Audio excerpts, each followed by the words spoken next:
Bom, então, dando sequência, se vocês concordarem, eu acho que a gente pode, primeiro, ter um comentário de vocês primeiro, e aí depois a gente poderia ter, se tiver questões, o trabalho do João Renato ou para a Clarissa, a gente pode fazer ao final, depois de ouvir todo mundo aqui na mesa, né? A gente pode tocar assim, eu acho que fica uma boa dinâmica.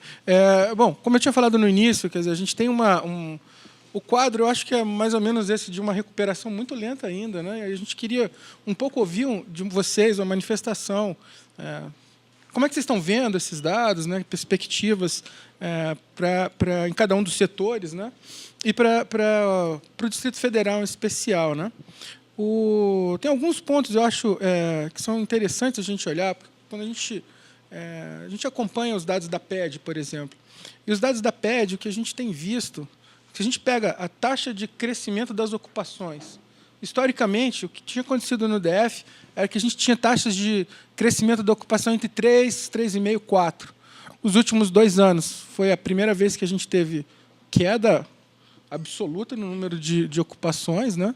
E agora a gente está recuperando, mas num nível ainda muito baixo, 2%, alguma coisa do tipo, em cima de uma base já bastante baixa, né? Que a gente teve perda de empregos. Quando a gente olha para o crescimento da atividade também, a gente tem ficado consistentemente abaixo do Brasil, né? Mesmo na recuperação, como a Clarissa mostrou aqui. Quer dizer, então, uma questão, eu acho que, para a gente começar a pensar para o futuro, será que a gente vai ter uma retomada tão lenta assim do Distrito Federal? Quer dizer, a questão fiscal certamente tem um impacto na economia local, mas qual a perspectiva que a gente tem? A gente vai crescer sempre menos? A recuperação do desemprego vai ser sempre menor? Eu acho que esse é um debate importante para ser colocado diante de um número tão elevado de desempregados que a gente tem. Bom, a gente observa na cidade o nível de pobreza aumentando, questões desse tipo, eu acho que são importantes para a gente ter uma perspectiva um pouco mais longa, né? Então, eu acho que era um pouco diante dessas questões que eu queria ouvir a manifestação de vocês. Acho que a gente pode colocar aí 20 minutos para cada um, pode ser? Eu não sei se vocês têm apresentação aqui. Tem uma apresentação? Não, ok, sem problema. Pode ser assim, então? Tanto faz, como vocês quiserem. Se tiver uma apresentação, então, Eustáquio, acho que pode começar contigo. Não? Tá jóia, então. Então, a gente depois passa a Coraza e depois Jones. Ok, então.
Bom, boa tarde a todos.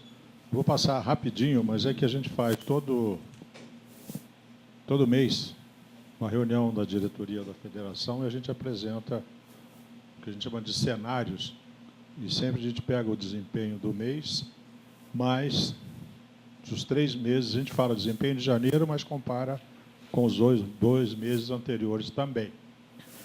E isso a gente está fazendo esse trabalho já há 1 ano e pouco, e a gente fala do desempenho da economia nacional. Aliás, quem normalmente fala é o professor Raul Veloso. Eu falo sobre o local, e aqui tem alguns dados. Dessa vez eu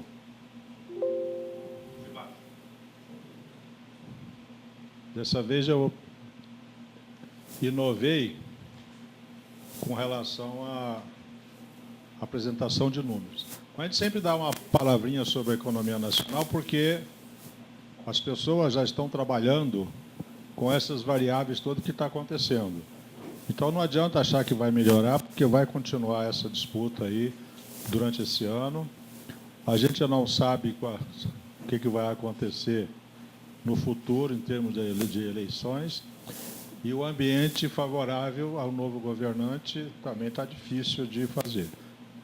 E a gente não pode deixar de pensar nisso, porque a gente está no centro do poder e a gente está numa cidade que mais de 50% da renda vem dos salários do servidor público. Então, a reforma da Previdência é assunto já ultrapassado, não se espera mais nada. Agora, tanto é verdade que já está, até brincava no início aqui, que eu acho que não está nem precificado, acho que está sobreprecificado pelo setor produtivo, todas essas coisas aí, e a gente verifica que o otimismo mantém o índice a confiança dos empresários e os indicadores de intenção de consumo das famílias, apesar de que não estão muito sintonizados, estão crescendo muito.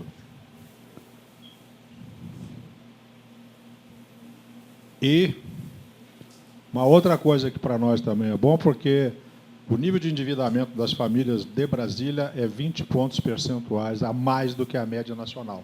Então, a gente também tem que ter esse cuidado, porque tem pouco dinheiro circulando aqui. Mas, por outro lado, o calote, que a gente chama que é a dívida impagável, reduziu, e a inadimplência também. E o nível de endividamento, no geral, está se mantendo.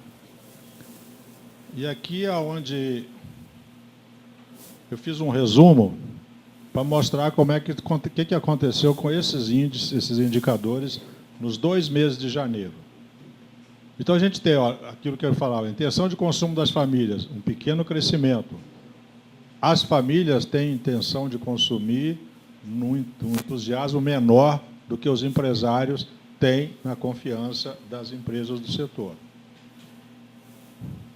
E cresceu, para ter uma ideia, a confiança dos empresários em relação ao ano passado, se pontuar, deu 21%, 21 pontos percentuais agora em fevereiro. Cresceu muito. A dívida total das famílias está girando em torno de 78, 77. A taxa de inflação no DF, janeiro de 2017 e agora, janeiro de 2018, praticamente a metade, né, do indicador. A taxa de inflação brasileira também está praticamente a metade. E o desempenho do comércio e serviço. Aqui é um dado importante. A gente, durante o ano todo, a gente sempre alertava, a gente sempre verificava que não era um crescimento das vendas, era uma redução no ritmo de queda. E aconteceu isso durante o tempo todo. E aqui aparece um dado interessante. Por que a gente houve uma queda maior em janeiro de 2018 em relação a 2017? Não é porque foi pior o mês de janeiro de 2018 em relação a 2017, não. É que o nosso dezembro foi muito bom dessa vez.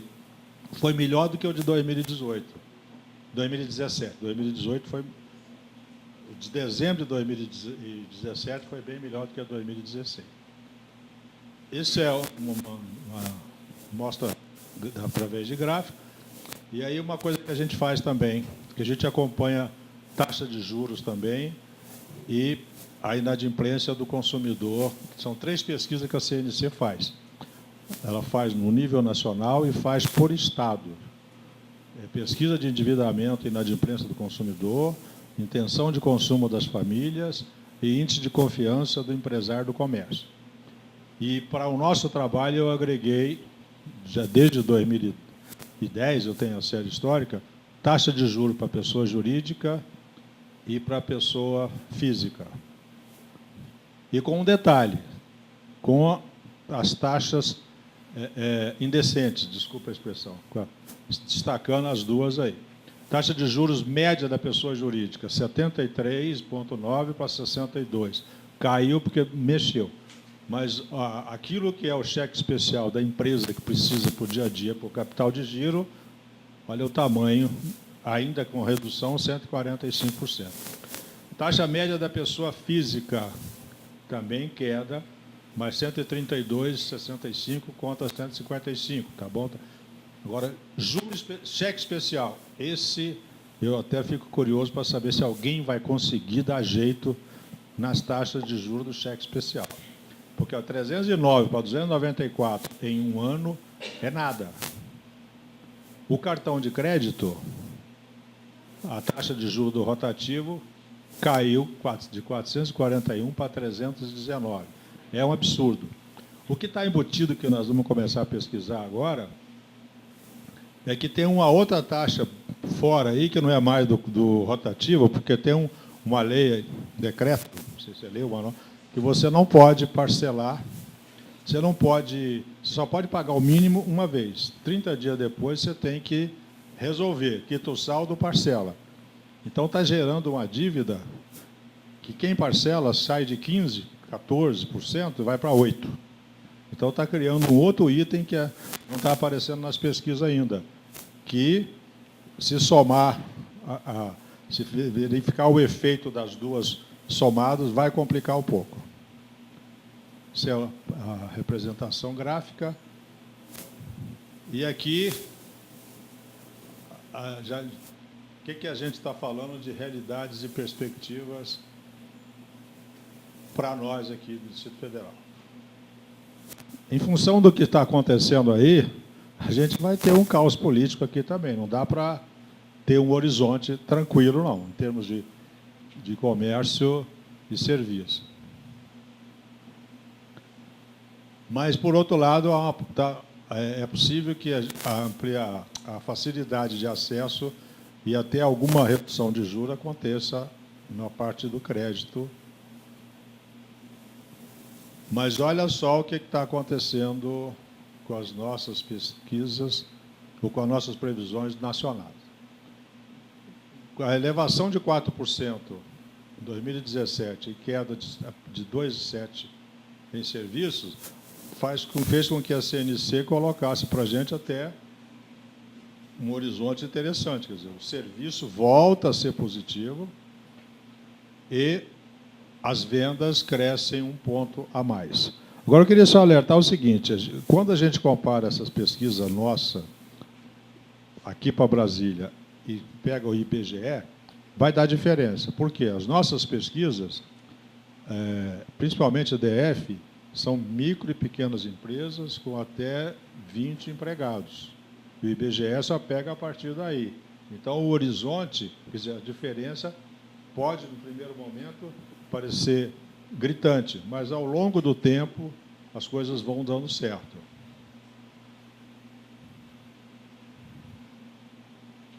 Aí, outra coisa. O comércio foi o último a desempregar.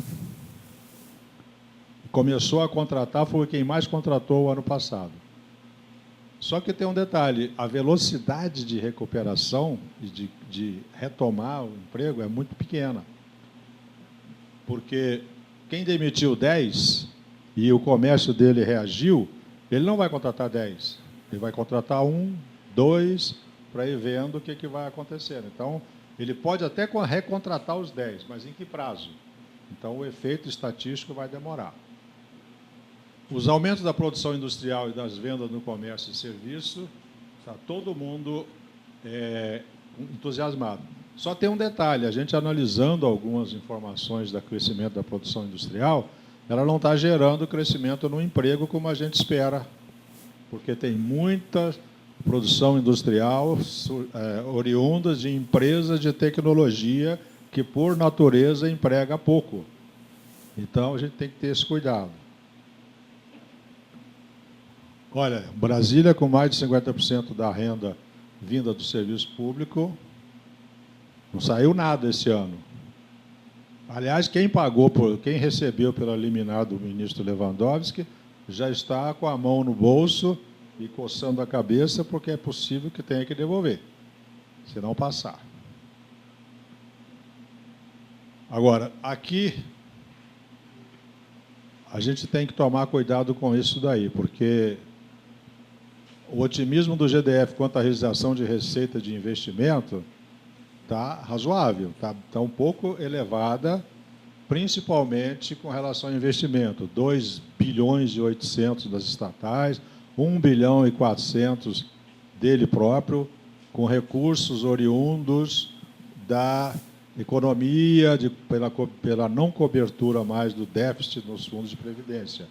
Então, a gente tem que ficar atento a isso daí, porque o que vai acontecer? Isso não surge, isso não gera emprego, isso não gera renda, e as receitas vão continuar frustradas, como aconteceu esse ano passado. Bom, em linhas gerais era isso. E só para uma última informação com relação ao otimismo nosso aqui. O ano passado, os empresários achavam que iam crescer pouco mais de 1% as vendas da Páscoa. Sabe quanto é que eles estão achando que vão crescer agora? 9,4%. Então, é muito otimismo com relação ao que pode acontecer na economia. Então, isso é bom. Isso é bom, porque isso tem mantido aceso lá o espírito empreendedor de muita gente e diminuiu razoavelmente o número de empresas comerciais que fecharam as portas em relação a 2016. Muito obrigado.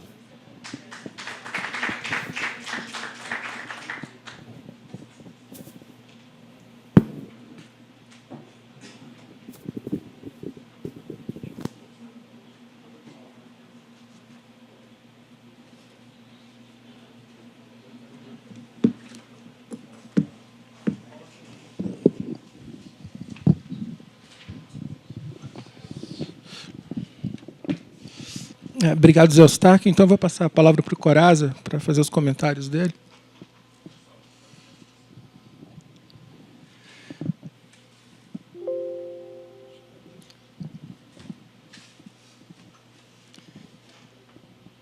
Bem, em primeiro lugar, é um prazer estar aqui e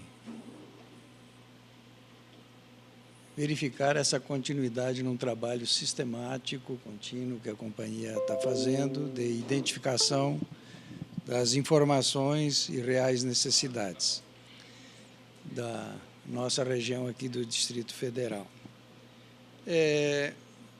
Começar acho que por algumas premissas que preciso, algumas premissas, requisitos, que sem dúvida fazem parte, como colocado aqui pelos que já apresentaram seus trabalhos, assim como pela colega José Eustáquio.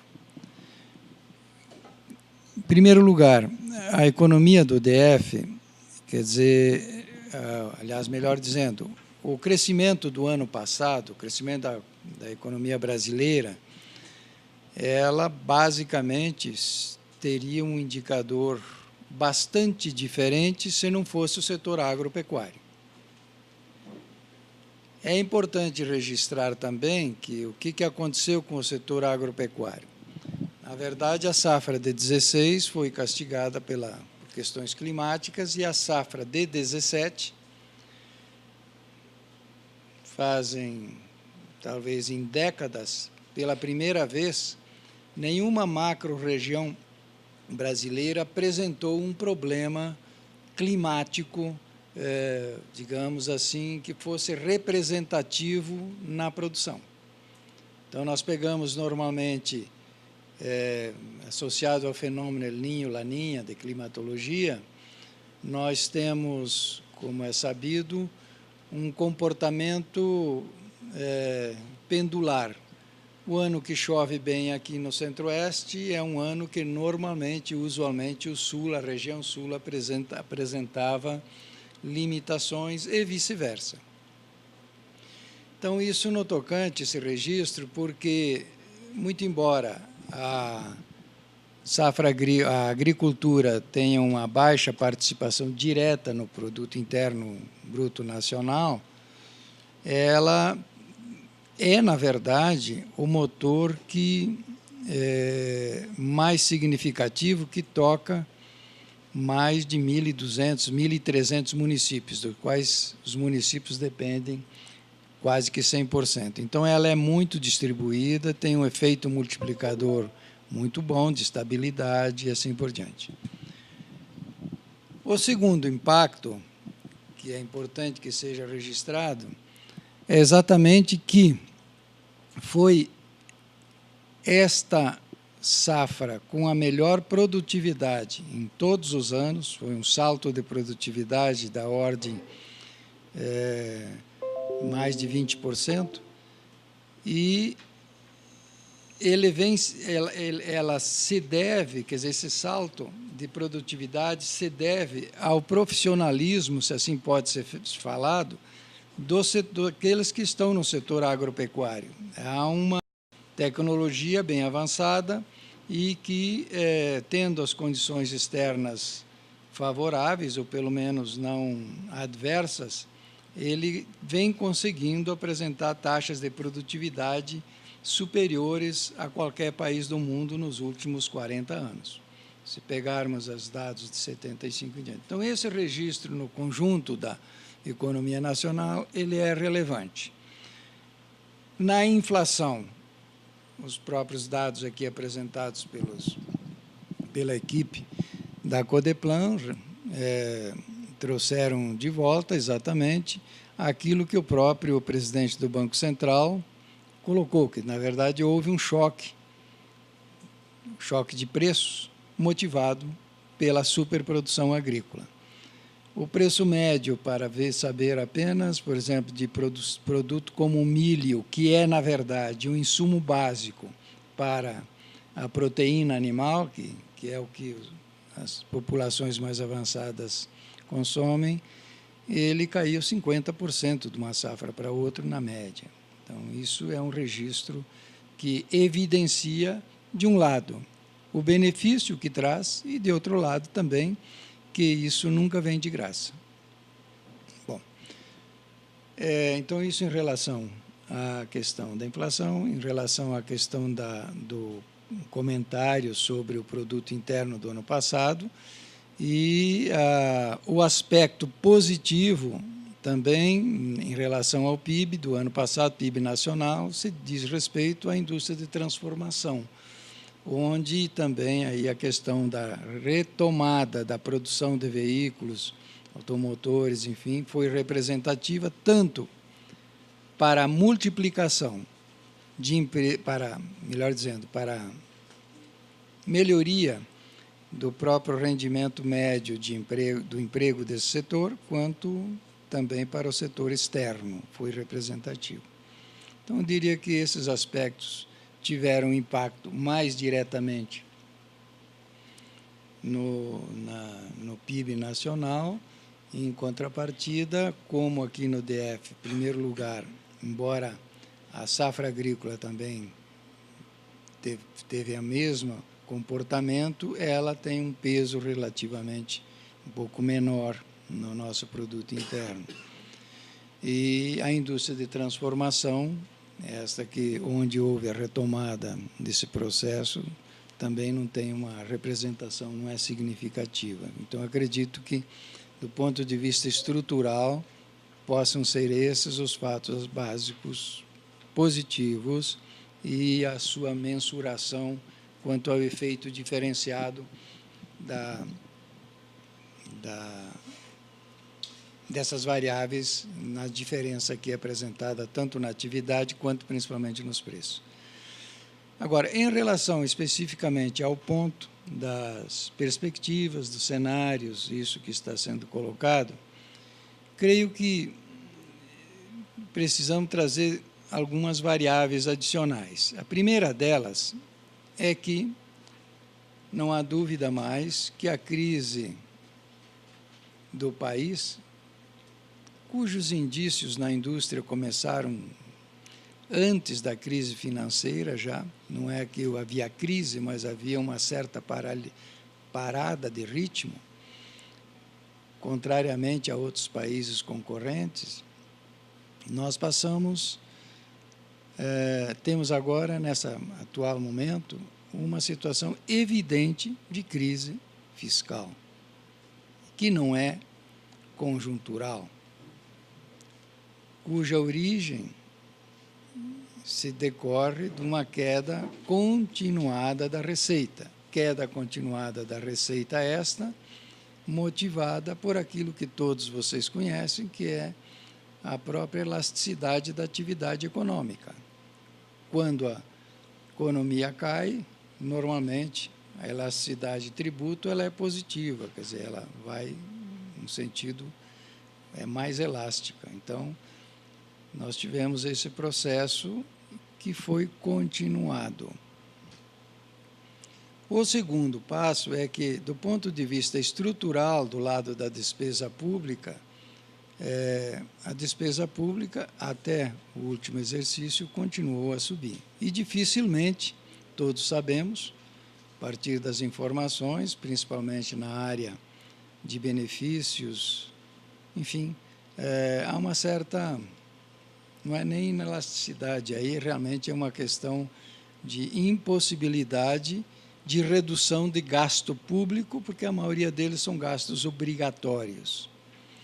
E o segundo aspecto, talvez que tenhamos que ponderar, é que, eu não sei se, eu não peguei essa informação correta, mas, se não me engano, na apresentação feita pela Clarissa, o peso da área pública aqui, 44%, 45%. Ou seja, o DF depende da área pública. A área pública já não depende mais do governante, não depende mais do governante de momento, depende de uma situação que necessita de equações estruturais, de soluções. Então, esse é o ponto que há que ser ponderado, questionado, naturalmente, não é no sentido pessimista, mas no sentido de precaução, de conservadorismo. Esse é um aspecto. O segundo aspecto a ser, talvez, colocado é que, quando olhamos para esse conjunto todo, sempre verificamos o seguinte: a economia, para andar, ela precisa ter alguma força motora, alguma atividade que a puxe. Pela própria circunstância, nós no DF dependemos da União. O DF é uma variável dependente da situação do país, em especial nesta situação atual. Em segundo lugar, isto não necessariamente, e a gente sabe que não de fato, reduzem as necessidades públicas que são atendidas basicamente aqui no DF, inclusive de muitos outros estados, a partir de fluxo, principalmente em saúde e assim por diante. Então, esses são aspectos, digamos assim, não é que há que se ponderar, apesar dessa limitação, sempre haverá mais necessidade do que recurso, exatamente por esta circunstância. Bem, outro aspecto, talvez, a ser sinalizado, que talvez é onde, aí sim nós teríamos que, eventualmente, pensarmos em ver qual a forma, é o que pode ser feito para que se crie um motor. Um dos aspectos, e aí é muito mais uma ideia, é a seguinte: em época de crise, a gente descobre que, muitas vezes, o dinheiro não necessariamente é o dinheiro. O recurso não necessariamente é o recurso. Quando nós trabalhamos na administração pública, nós percebemos que, dentro da nossa fórmula, aí, que o colega que apresentou, deve ser economista, né, que apresentou a questão dos preços, essas fórmulas, você tem a variável endógena, exógena, enfim, a variável independente, enfim. E qual é a variável que nós não utilizamos no serviço público? Como uma variável de ganho, a variável tempo. Tempo. Tempo. Se nós olharmos do ponto de vista pragmático, os processos no DF são processos, em sua grande maioria, públicos, do qual depende o setor privado. E o setor privado pode depender não apenas quando ele tem recurso público, mas, usualmente, para dar iniciativas a projetos e atividades mais representativas.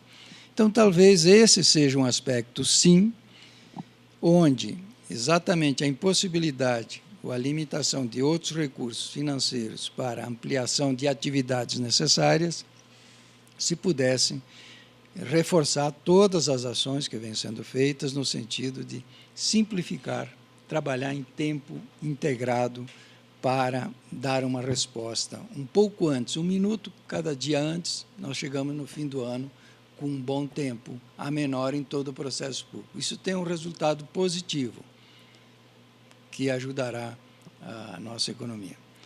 Bom, em relação à questão da atividade econômica, creio que são mais comentários, e em relação à questão dos preços, creio que ficou muito bem colocado aqui, que foram variáveis relacionadas a questões de transportes, associados à questão da retomada de reajustes bastante representativos nos combustíveis, que alavancou essa diferenciação, além da questão de alimentação. Obrigado.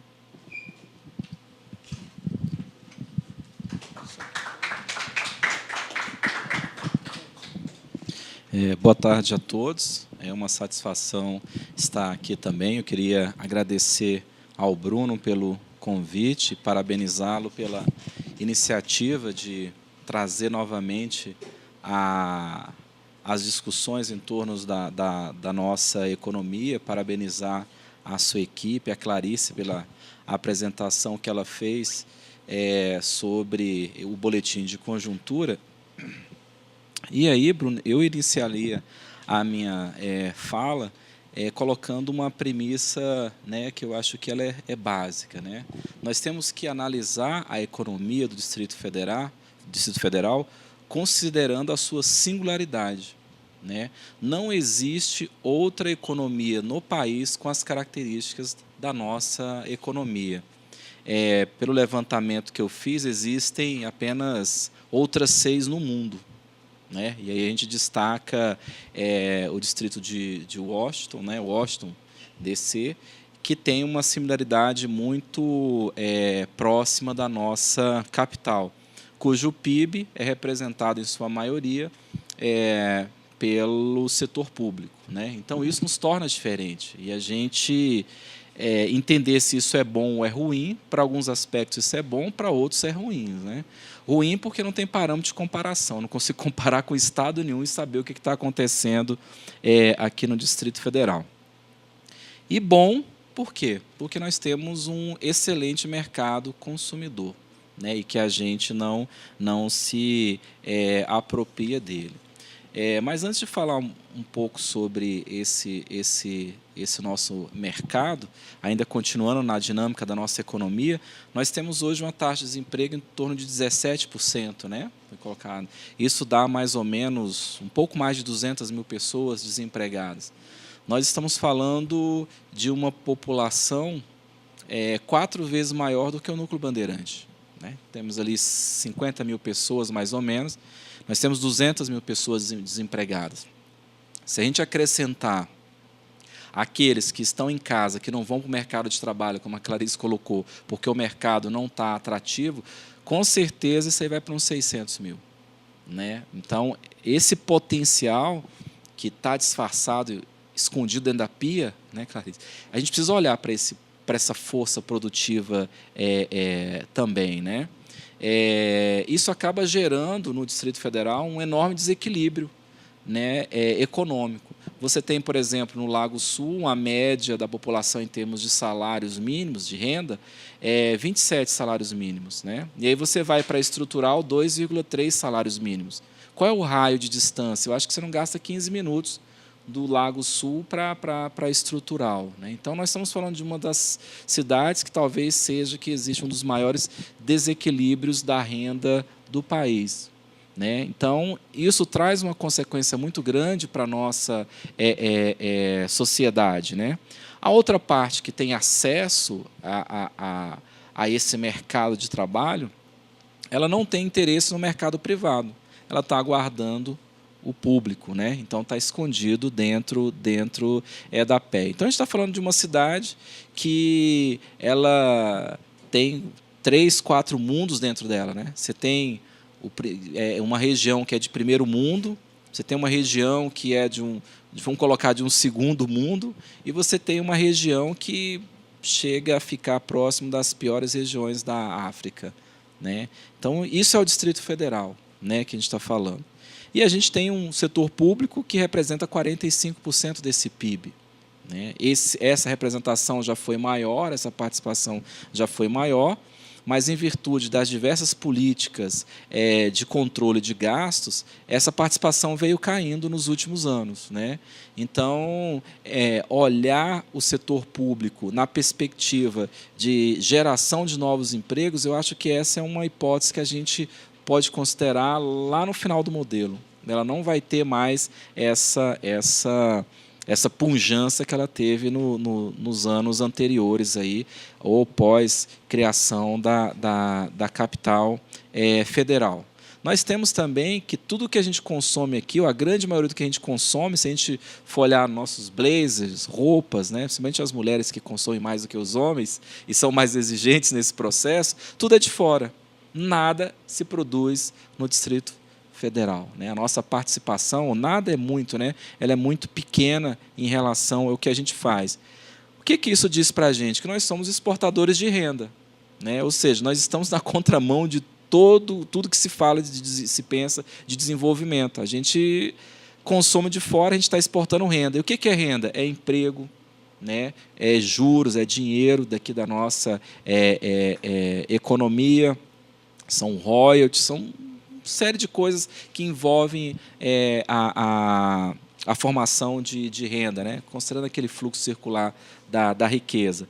Então, continuando nessa marcha, muito provavelmente a nossa economia vai entrar num determinado momento em um colapso econômico, né? E que vai trazer grandes transtornos, não só para o Distrito Federal, mas para toda a sua comunidade que está ali ao seu redor, né? As regiões mais próximas. Vai começar com saúde, educação, segurança. Segurança a gente já está vendo há 20 anos atrás. Eu, na academia, a professora virava e falava bem assim, olha, daqui a 10 anos vocês vão ver o Distrito Federal com a similaridade muito próxima do Rio de Janeiro. A gente ria e falava assim, isso é brincadeira. Ela era socióloga, né? Eu falei assim, não, isso é brincadeira. E hoje você vê, né, um adolescente sendo assaltada na entrada da sua casa, né? Plano piloto. Então, essa é uma realidade que a gente tem que levar em consideração e que a gente tem que estar atento para isso daí, né?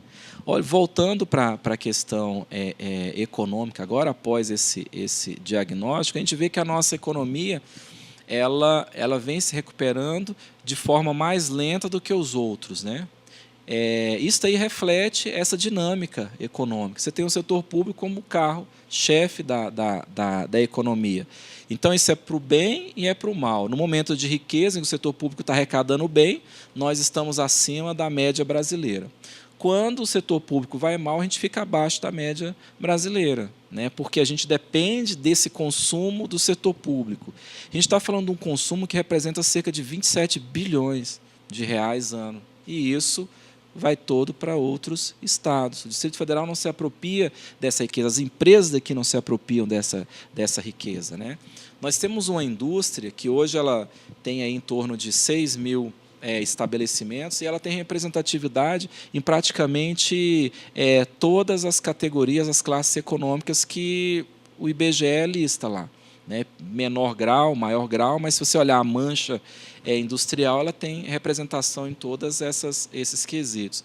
Nós empregamos cerca de 100 mil pessoas, né? E geramos uma riqueza para a economia de 10 bilhões. Né? Isso representa aí 6% da economia do Distrito Federal.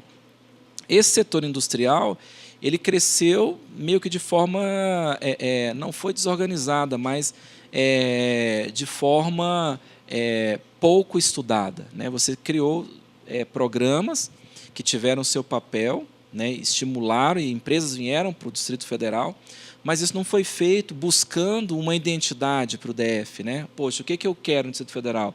Eu quero um grande centro industrial na área A, na área B, na área C. Não, hoje você tem aí um pedacinho de cada um. Você tem um pedacinho de vestuários, tem um pedacinho de móveis, metal mecânico, construção civil, você tem um pouquinho de cada um, né? E a gente sabe que isso muito provavelmente vai dificultar a elaboração de uma política pública capaz de dinamizar essa economia. E nesse contexto, como é que a indústria vem se desenvolvendo? Nós tivemos uma queda muito dura a partir de 2014, né? O setor industrial afundou bastante aqui no DF, mas 2015 para cá, a queda tem sido menos intensa. Então, ele está alinhado com os dados que foram divulgados aqui. Ou seja, existe uma recuperação a caminho. A gente não sabe quando é que a gente vai ultrapassar essa barreira de queda para crescimento. A gente está cada vez caindo menos aí ao longo do tempo. No ano passado, a gente teve, né, uma série de fatores positivos que acabaram aumentando a confiança do nosso empresário. Nós tivemos aí algumas ações do governo do Distrito Federal na área tributária que acabaram diminuindo, gerando uma redução na carga tributária das micro e pequenas empresas, sobretudo.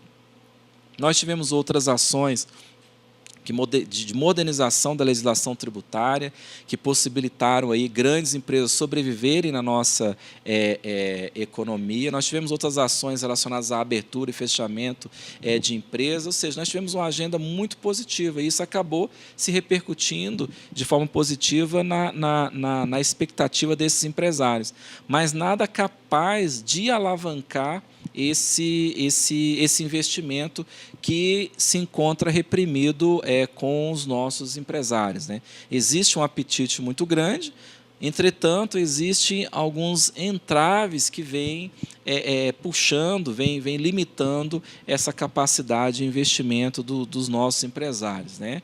E o que a gente destaca como isso? A questão tributária, né? O Distrito Federal não tem uma política tributária para ambiente de negócio industrial. Ele está construindo, né? Até porque nós temos uma cidade administrativa, o viés é administrativo. Mas se você comparar essa política tributária com outras capitais que a gente tem, a gente está há pelo menos uns 10 anos atrás dela. A gente nem se atualiza pelo que vem decidido pelo Supremo Tribunal, né? E aí a gente traz um exemplo, a questão das multas. Estive conversando ontem com o Eduardo, lá da FEComércio. As multas aqui no Distrito Federal tributárias, no ICMS, é 200%. E o Supremo Tribunal já disse que é 100%. Então, nem isso a gente conseguiu adequar aqui a nossa economia. Então, a gente não tem um ambiente favorável à expansão de negócios, e qualquer que seja, comércio, indústria, serviço, isso está muito fechado ainda, né? E isso gera um outro problema, concorrência desleal, né? Eu não consigo concorrer com o meu vizinho, né? O meu vizinho tem uma política tributária voltada para negócio. Eu tenho uma política tributária que não é voltada para negócio. Então, a gente não consegue caminhar, competir com eles. Ele consegue produzir lá, vender aqui dentro, mais barato do que eu consigo produzir aqui e vender aqui dentro, né? Então, isso acaba desestimulando o nosso empresário, né? Nós temos aí a ausência de uma institucionalização das instituições, né, voltadas para o objeto empresarial, né? Você não vive isso aqui, né, no Distrito Federal. Outro dia eu fiz questão de verificar isso aí. Você sai, vai buscar uma determinada certidão ou um documento, nossa, você chega num lugar, não é, você vai para outro, né? Você vai para outro lugar. Então, não existe essa institucionalidade, né? Isso aqui é uma decisão política, tal, nós estamos investindo, tal. E você chega lá, não, eu não estou sabendo disso aqui, na secretaria. Então, como é que o empresário fica nesse meio, né? Aí você acaba gerando o que a gente chama de insegurança jurídica para os investimentos, né? Ora eu tenho o investimento, ora eu não tenho o investimento. E aí as nossas políticas elas acabam ficando condicionadas ao tempo e não ao Estado, né? Bom, eu não sei se o próximo governante vai manter ou não essa política. Aí o que eu faço? Eu vou retraindo os meus investimentos, né? Então, essa conjuntura, ela acaba contribuindo para aquilo que você perguntou no início, para essa lentidão da nossa recuperação, né? Porque eu não sei se eu posso, um empresário, né? Se eu vou investir, porque a gente está falando da indústria, a indústria a gente está falando de um projeto de investimento que ele demora 5 anos para se implantar, né? E para você adquirir aquelas máquinas, aqueles equipamentos que envolvem ICMS, envolvem uma série de coisas, não dá para você fazer e depois, no meio do caminho, você falar bem assim, olha, suspende o navio e manda para outro estado, que eu não vou querer para cá. Não, a gente precisa dessa institucionalidade, isso de forma clara no Distrito Federal, né? Nós entendemos que essa institucionalidade passaria pela criação de uma agência de investimentos no DF, com esse papel, né, de trabalhar esse viés e assegurar para o empresário a continuidade, né, a perenidade de políticas voltadas para o desenvolvimento de nossa cidade. Uma outra coisa que aí são os encargos financeiros, né? Hoje nós temos a Selic em 6,75% e temos encargos para financiamento com 12%, 14% ao ano, né? Então, o que está acontecendo? Existe um descolamento muito grande aí entre o próprio mercado, né? Então, isso a gente já viu o presidente do Banco Central falando, a gente já viu o presidente do BNDES falando sobre isso, só que isso não chega à nossa economia, né? Nós não temos fundos de investimentos privados para financiar o mercado. Então, você parte, eu não tenho um órgão capaz de coordenar essa institucionalidade, eu não tenho as instituições necessárias para isso, a nossa junta comercial é federal, né? Então, como é que funciona essa dinâmica? Eu não tenho os fundos de investimentos para dar suporte às operações de grande porte, e a gente está falando que uma empresa industrial, às vezes a gente brinca lá no Conselho de Financiamento do FCO, chegou a empresa e está pedindo 40 milhões. Né? Poxa, não vai aprovar, isso tem que ser particionado em 3, 4 vezes. A gente está falando de um recurso de 1,8 bi que a gente devolve 1,1 bi, 1,2 bi para o restante dos estados. Goiás apropria tudo disso aí, né? Uma empresa que não seja de grande porte, mas de alto valor agregado, ela consome 100 milhões no investimento dela, né? Então, 100 milhões é muito? Não, tem que dividir em 3, 4 vezes, e aí, poxa, qual é o empresário que quer vir para cá? Né? Então, esse conjunto de fatores, eles afetam, sim, essa retomada da nossa recuperação, né? A questão fiscal, né, em que pese os demais estados terem tido, enfrentado e vem enfrentando uma dificuldade muito grande com isso, o Distrito Federal vem conseguindo superar, né, essas dificuldades. Claro, pelo trabalho na Secretaria de Planejamento, um trabalho extremamente eficiente, né? Mas a gente não está criando outras fontes de arrecadação, de forma a elevar essa questão nossa aqui, e aí você ter outros mecanismos, não para o governo contratar pessoas, mas para ele investir na economia e gerar empregos pelo setor privado. Né? E aí você tem essa dinâmica da economia, ela funcionando como ela tem que funcionar. Talvez o Distrito Federal hoje esteja numa das situações mais favoráveis do país sob o ponto de vista econômico e fiscal. Né? Nós temos todas as condições de criar, né, de sair na frente dos demais estados na busca ou no encontro de uma solução que venha gerar realmente mais riqueza para a nossa economia. Né? Nós estamos no centro e nós podemos ser o elo da produção na região centro-oeste, né? Trazendo para cá empresas de grande porte. Né, não empresas de grande porte de alto valor agregado. Né? A gente está falando de empresa intensiva de mão de obra, que isso não existe mais no mundo. Né? Ela vem sendo muito faccionada por isso daí.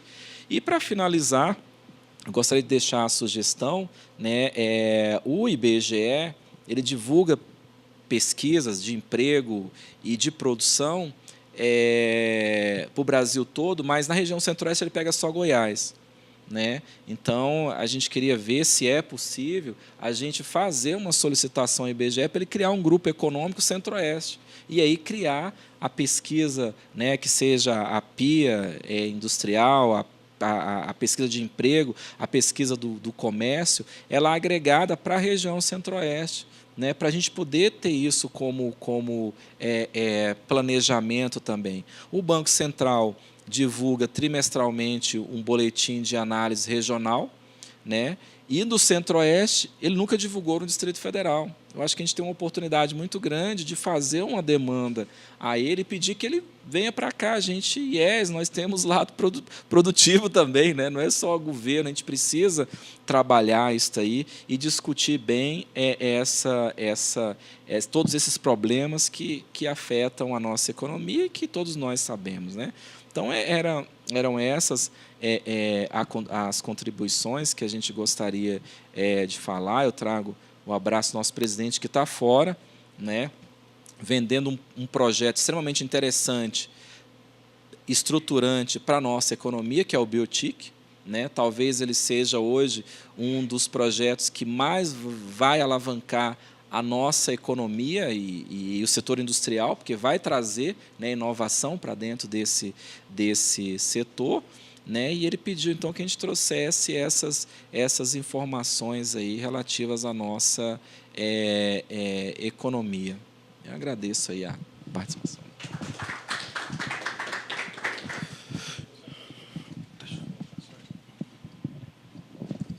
Uma delas é dizer que eu sou um feliz usuário das informações que vocês produzem. Semana que vem eu espero não cobrar, mas eu vou precisar da inflação. E parabéns pelo trabalho que vocês fizeram, que está maravilhoso. E faço questão, já que agora parece que eu voltei a participar do mailing, faço questão de participar. Agora, só para animar o Jones, eu hoje participei de um programa da NBR falando sobre qual é a opção, é melhor comprar ou melhor alugar um imóvel. E tinha uma pergunta de um ouvinte, ou telespectador lá do Nordeste, que aí eu simulei um empréstimo para dar informação para ele, para levar, porque eu sabia que ele ia perguntar, sabia quem. Eu levei um susto, Jones. Como é que você vai... Quando você falou de taxa Selic e tem 14%, quando eu simulei, a taxa de juros é 9%. Olha, já tem uma diferença boa, né? Quando você põe os adereços, os penduricais, sabe para quanto vai? 13,7%. 50% é de elevação numa taxa dessa. Como é que você vai, para aquele consumidor consciente, aquele que analisa, como é que ele vai decidir facilmente para comprar um imóvel onde 50% do juro que ele vai pagar não deveria ser, né? Então, isso é mais uma coisa que eu acredito que atrapalha, porque a prestação encarece tremendamente para o imóvel. E isso estou falando em 20 anos que as pessoas podem financiar, que a minha simulação foi 20 anos e um valor desse, eu fiquei abismado. Então, certamente, em outros setores, como você já citou, tem a mesma dificuldade, as mesmas coisas que você não consegue entender. E, aliás, é preciso que a gente eduque mais as pessoas para prestar atenção no custo efetivo total. A menina apresentadora do programa, ela disse, olha, fala alguma coisa desse negócio. Aí eu levei um susto. Aí eu falei com mais calma, porque é irritante você ver uma coisa dessa, né? Como que você pode? 50% do custo do seu dinheiro não tem nada a ver com o custo da coisa em si. É coisa que põe aqui, vai para lá e vai somando, pronto, 13,7 para 9 a partir da base.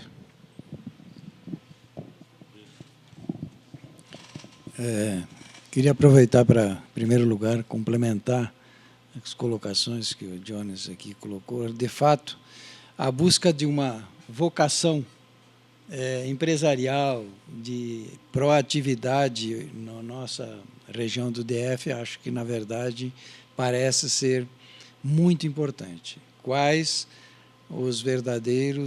as forças que nós temos. E aí gostaria de registrar apenas duas oportunidades, enfim, questões que sempre que se reflete sobre a nossa situação, elas voltam e a maioria concorda. Em primeiro lugar, nós temos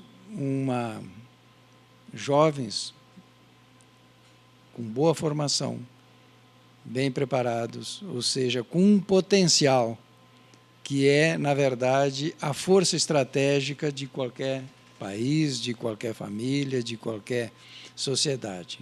Eu creio que isso talvez pudesse passar a integrar um pouco mais até as nossas prioridades.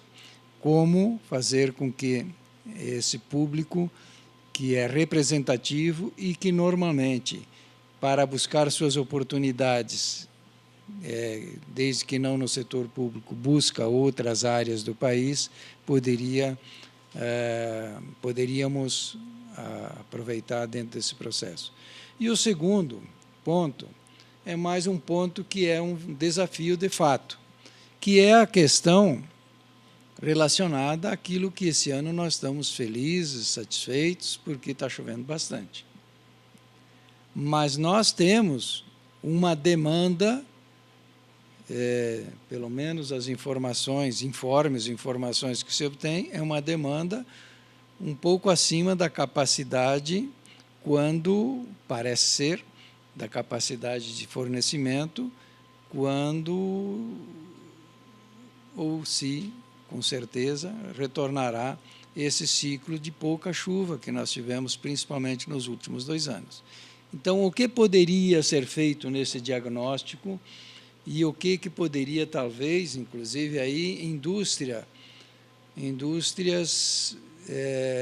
pensando no futuro, em tecnologias. Nós temos aí as questões associadas ao reaproveitamento da água, nós temos a questão associada à questão de energia solar, nós temos tudo isso que talvez, pelo que tudo indica, são desafios futuros de outras regiões do mundo e que a capital da República do Brasil poderia, de repente, caso viáveis, examinada a sua viabilidade, para aí sim também lançar um programa nessa direção. Queria aproveitar mais uma vez para parabenizar o trabalho apresentado pela Clarissa, pelo José, né? João Renato, e ratificar que para o Conselho é uma honra muito grande, é um prazer estar aqui para acompanhar e verificar da profissionalização e da institucionalização das informações, que é o que faz com que nós continuemos muito animados a prestigiar e apoiar o que for necessário de nossa parte. Muito obrigado. Bom, obrigado a todos, obrigado, Corazza, Jones, Zé Eustáquio. Eu não sei se tem perguntas, eu abriria para a plateia, se tiver alguma pergunta, questão. Acho que a gente teve uma mesa, o Alexandre já está ali, bastante interessante. O Zé Eustáquio, eu acho que levantou dados importantes, corroboram o que a gente já tinha visto aqui, né?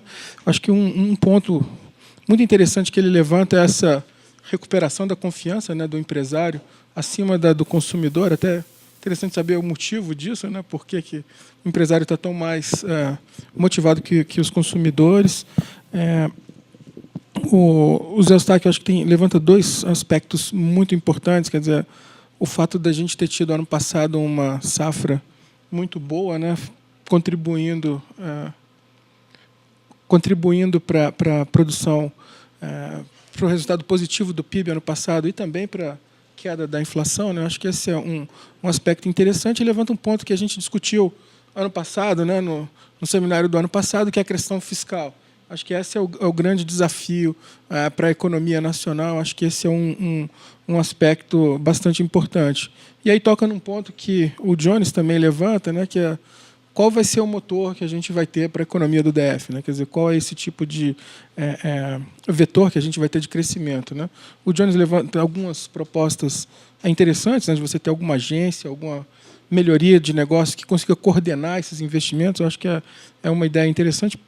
A que eu entendo, a Secretaria de Desenvolvimento tem tentado alguma coisa nesse sentido, né, de coordenar investimentos, mas eu acho que é uma ideia promissora, né? Eu acho que a gente tem um campo fértil para começar o debate. Mas então eu vou abrir. Alexandre, acho que tem uma pergunta. Não sei se mais alguém tem alguma questão, se Clarissa e João Renato querem colocar alguma coisa.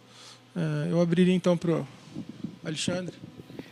Bom, esse debate é maravilhoso. Eu tenho que parabenizar vocês. Essa ideia do boletim de conjuntura foi muito bom. Acho que estimula a gente a discutir, mesmo de outras áreas. A gente estava conversando no intervalo, a gente sempre conversa com o Dionis e tal.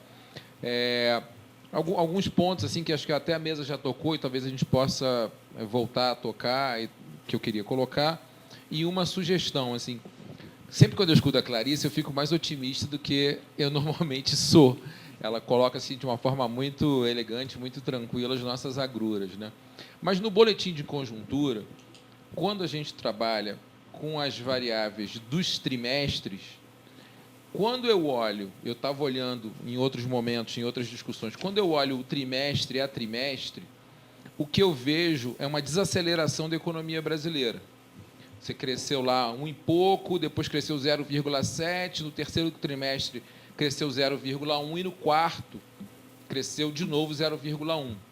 Então, quando a gente usa a palavra recuperação, eu também acho assim, é meio exagerado e talvez enganoso. Mas para o boletim de conjuntura, talvez fosse melhor que a gente analisasse não o trimestre na comparação com o do ano passado, mas com o trimestre a trimestre, entendeu? Eu acho que fica, nesses períodos, talvez seja melhor olhar para isso. Então, fica uma sugestão aqui. E eu acho até que vocês utilizaram esses números em alguns momentos no texto, mas no gráfico fica com a comparação de que parece que a gente está crescendo, quando, na verdade, a gente está, trimestre a trimestre de 2017, crescendo a taxas menores. Isso, para um boletim de conjuntura, é super importante para a gente ver isso. Então, assim, fica essa sugestão. Mas, como interessa para a gente a economia do DF, eu acho que eu ficaria assim, com duas questões que são muito relevantes, que a gente já vem tratando isso em outros fóruns, que é a economia do Distrito Federal, como ela é calcada aí nesse 70% em cima do setor público. Você tem duas variáveis que são muito importantes, que é compras públicas e salários do governo. Esses dois, por causa desse déficit de, sei lá, quase 100 bilhões aí de variação, a falta de investimentos do setor público e a, talvez, futura estagnação dos salários do setor público, o Distrito Federal tem que procurar outros setores de expansão e de dinamização para crescer. Não há outro jeito. E aí, quando o Dionis coloca, a gente já tem falado nisso, eu acho que a agência de desenvolvimento, dado até a crise financeira da TerraCap, ela é fundamental que a gente faça isso, buscando, fazendo análise de investimento, análise de custo-benefício, procurando soluções mais integradas. Eu acho que não há outra saída. E uma outra coisa que a gente coloca, eu me lembro até do Flávio, que sempre colocava isso, a nossa juventude, realmente, do DF, é uma juventude que talvez seja um nível de setor de educação altíssimo, né? Às vezes 40%, 60% de gente com nível de terceiro grau, que estava naquela indústria do concurso. E essa indústria ser morta, não existe mais. Então, hoje a gente vai colocar empreendedorismo, formas de fazer com esse jovem trabalhe, crie empregos dentro do Distrito Federal, esse cara vai para a Europa, porque é filho de funcionário público, né? Vende a casa do pai no Lago, vende a casa do pai na Asa Sul e vai embora, vai morar em São Paulo, vai qualquer uma outra coisa assim. Então, eu acho que é fundamental a gente olhar mais para esses aspectos econômicos do que dos agregados. Eu acho que é fundamental.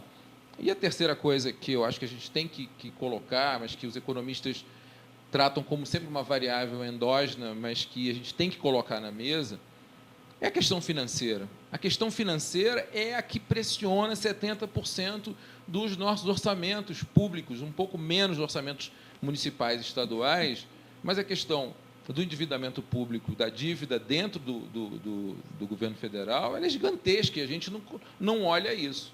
Agora, quando o nosso colega da FEComércio traz o quanto você precisa do setor financeiro para capital de giro, para investimento, com a taxa da Selic a 6,75, o número que a gente tem, é ridículo a gente não discutir isso. Então, não adianta trabalhar com a variável financeira, para quem trabalha com negócio, para quem trabalha a vida inteira, não trabalhar com a questão financeira, de como é que a gente desconstrói esse monopólio financeiro que você leva uma taxa a 500%, 600% acima de uma taxa básica, a gente está olhando para o lugar errado, porque a gente não adianta ficar olhando só para Bolsa Família e Previdência e não olhar para a variável financeira. Assim, eu não consigo entender por que a gente não faz isso. Quer dizer, eu entendo porque são questões ideológicas, né? Boa parte dos economistas já acham que isso é uma variável externa, que a questão do financeiro só resolve quando você resolve o déficit.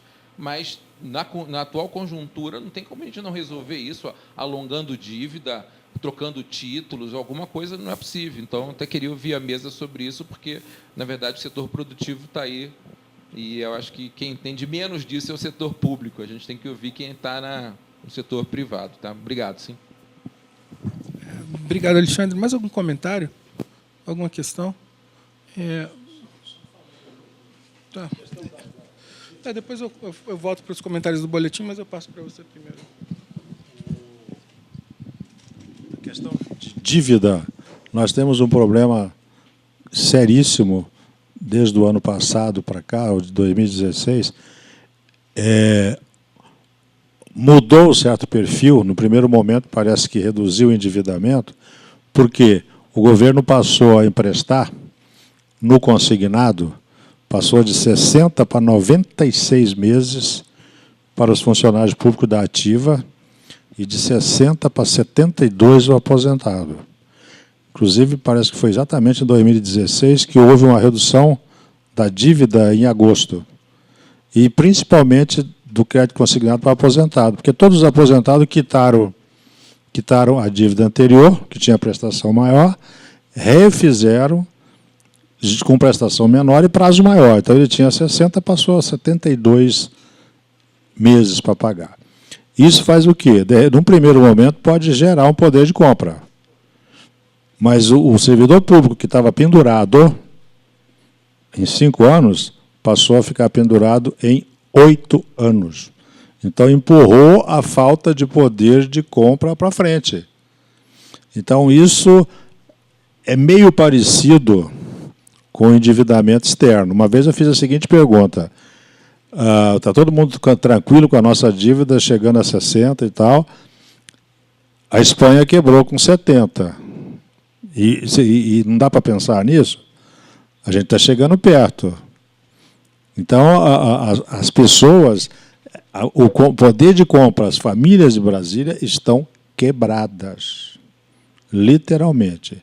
E a maior dívida é cartão de crédito. Então, o governo também, não sei qual é o maior montante da dívida perigosa dele. Mas a quantidade de dívida, o vencimento que está acontecendo na casa, vai acumular, vai começar a vencer, você vai ter que começar a rolar. Vai rolar a que condições? Está caindo taxa de atração, a taxa de remuneração. Será que você vai ter gente capaz de dar dinheiro para o governo a 10, se há pouco tempo, até 6 meses atrás, ele dava 23? Então, essas coisas são importantíssimas. Você tem toda a razão, tem que começar a pensar nisso um pouco mais ali, no pontual. E que nós aqui em Brasília, penamos com isso no comércio. Não tem poder de compra. As pessoas não têm, e a gente não sabe, não vai ter aumento. Eu falava isso hoje. Aumento é 5%, se tiver. E aí? É complicado essa ideia de dívida. Eu vou fazer, então, alguns comentários sobre o boletim, né? Bom, eu acho que tem um ponto. Quando a gente faz a comparação trimestre contra trimestre, de 12 do anterior, né, também é para manter a comparativo com o IDECOM, que o IDECOM faz essa comparação de 12 meses. Então, você fica comparável. A metodologia do IDECOM ainda não dá para... Quer dizer, a gente está tentando comparar trimestre a trimestre, nosso com o geral. Então, essa é a ideia que a gente faz. Bom, de toda forma, a gente tem uma recuperação industrial, quer dizer, tem mesmo dado, o último dado sendo ruim, a gente começa a ver alguma recuperação industrial. A venda de veículos, eu acho que começa a ter algum tipo de recuperação, né? Então, acho que de novo, acho que a recuperação é lenta, mas está tendo algum tipo de recuperação. Obviamente que a gente está saindo de uma base muito baixa, né? A gente teve momentos de, sei lá, você está com 17 trimestres de queda, coisas desse tipo. Então, você está saindo de uma base bastante baixa. Mas acho que alguns sinais, eu acho que você tem que ser justo de dizer que há. Né? Eu, pelo menos, consigo ver alguma coisa. Né? Quanto à questão de compras públicas e salário de servidor, de fato, a gente vai ter um cenário restritivo. Né? A gente começou a olhar qual era o impacto disso na economia como um todo. Enfim, a gente ainda não terminou esse trabalho, mas é uma coisa que a gente pretende fazer. Né? Quer dizer, eu acho que esse é um dever de casa que a gente está querendo completar. Mas, no dado que a Clarissa passou rápido de rendimento, a gente tem uma queda, né, de salário de funcionário público, afetando a massa salarial como um todo. Então, você olhando pela PED, você consegue ver algum impacto de queda de rendimento do serviço público, né, um pouco na linha do que o Zé Eustáquio falou. Quanto à questão financeira e endividamento, a gente teve, no ano passado, no outro seminário, uma mesa inteira discutindo isso. Né? Então, eu acho que não vamos reativar o debate, mas a gente já discutiu isso aqui. Eu acho que é um ponto super importante. O foco não era esse. O ano passado a gente teve o foco exato nisso, mas, se quiser, a gente depois conversa e pode retomar essa conversa. Não sei se a Clarissa quer comentar mais alguma coisa. Bom, eu queria agradecer aos convidados da mesa, primeiro, por terem aceitado, né, essa participação. O que eu achei interessante no que o José Eustáquio falou, que ele fez a apresentação sobre o consumidor, né, e sobre questões que estão ligadas ao consumo das famílias. Né? Lá no IBGE, eles utilizam a PMC, a Pesquisa Mensal de Comércio, para estimar a variação de consumo das famílias da parte da renda, né, pelo PIB da renda. E a gente foca bastante no nosso boletim aqui, muito na parte do setor produtivo. Né? E a gente vê que está mais ou menos se encaminhando, está mais ou menos parecido o movimento. Né? Quer dizer, está em patamares negativos, porém melhores do que já esteve anteriormente. Isso, eu acho, é um ponto salutar, né, que dá para ver que a gente está, nossa economia está fechando dos dois lados. Né? Em relação à agropecuária, de fato, o Corazza colocou, né, infelizmente a gente não conseguiu surfar nessa onda, digamos, né, da agropecuária,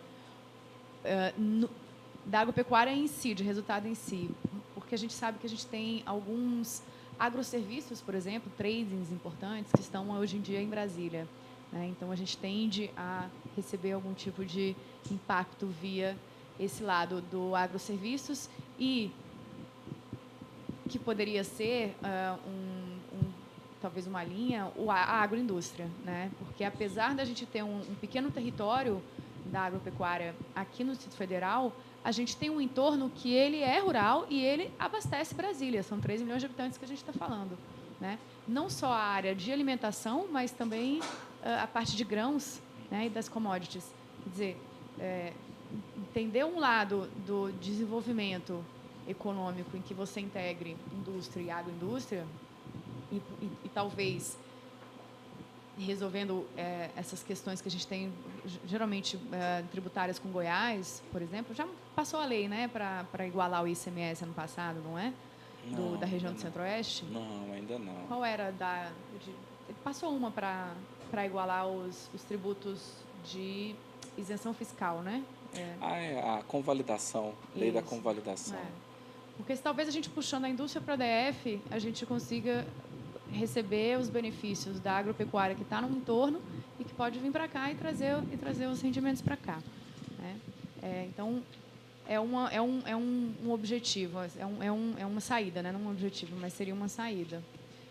Em relação ao que o Jones coloca, o quadro institucional, a minha dissertação foi em relação ao quadro, como o problema institucional ele gera problemas no crédito, né?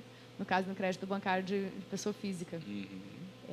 Colocando, por exemplo, a dificuldade de você fazer uma recuperação de crédito, o quanto que isso influencia na variação do spread, né? Por que para o crédito para pessoa física, a gente pegar a mesma média de prazo, você tem uma taxa tão exorbitante, mas quando é um crédito para pessoa física para carro com alienação fiduciária, a taxa é muito menor, né? Porque é muito mais fácil você recuperar. Então, você tem um problema dentro da própria legislação brasileira que ela protege muito o devedor. E que isso, se por um lado protege as famílias de algum tipo de falta de segurança em nível social, de seguridade social, por outro lado, ele encarece muito o empréstimo e o andamento dos negócios. A gente vê isso não só na questão da própria legislação devedora, mas a forma como os próprios bancos eles fazem a sua precificação de risco, né? Das taxas de juros. E aí a gente acaba pagando em penuricários, né? Que é o colocar mais um fundo de garantia, um fundo garantidor para evitar o seguro. Spread. E por aí vai, e vai colocando cada vez mais preços fora e, enfim, e ainda assim está embutido. Mas eu vi que o Banco Central eles estão fazendo alguma coisa no sentido de estudar o oligopólio, né? Foi para o CAD, alguma coisa assim, para ver se consegue reduzir. E aí o ponto que é importante, eu não falei, o Alexandre sentou aqui e falou assim, nossa, você está muito otimista. Eu falei, o Bruno sempre reclama comigo que eu sou muito otimista. A Larissa falou a mesma coisa, que ela fez a parte fiscal, você está muito otimista. Eu sei. Mas uma parte que me preocupa de fato é essa questão do congelamento dos salários, porque o congelamento dos salários dele é basicamente o PIB da administração pública no Distrito Federal. Tá? Se a gente vai pegar aqui que é VAB de administração pública, Salários. boa parte do VAB de administração pública no Distrito Federal é salário. E a partir do momento que isso daí vai deixar de crescer, ele vai se manter em valor, o que isso significa para os outros segmentos da economia, né? E a gente vai ter que saber se virar. Por isso que é interessante essas reuniões, para a gente discutir e ver justamente quais são os setores. Infelizmente, o secretário de Agricultura não pôde vir, né? O secretário adjunto. Mas a ideia é juntar os setores e ver o que cada um pensa a respeito. A gente, sendo setor público, a gente sabe que a gente não vai poder muito mais para frente, né? Sendo bem realista. Ainda que o GDF tem ainda uma flexibilidade maior do que o governo federal. Mas, quando a gente está falando em 44% do PIB, com certeza o GDF é metade ou menos da metade disso, né? Então, a gente pensar em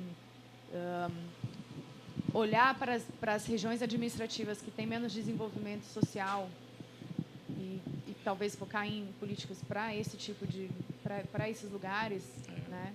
Para desenvolver essas regiões que elas não estão tão ligadas ao plano piloto e as regiões que está ligado ao setor público, né?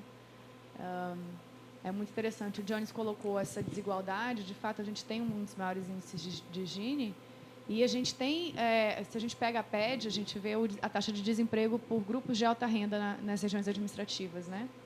A maior grupo de alta renda é Lago Sul, Lago Norte, Plano Piloto, Sudoeste e Noroeste, se eu não me engano. E o de baixa renda é a periferia mais pobre.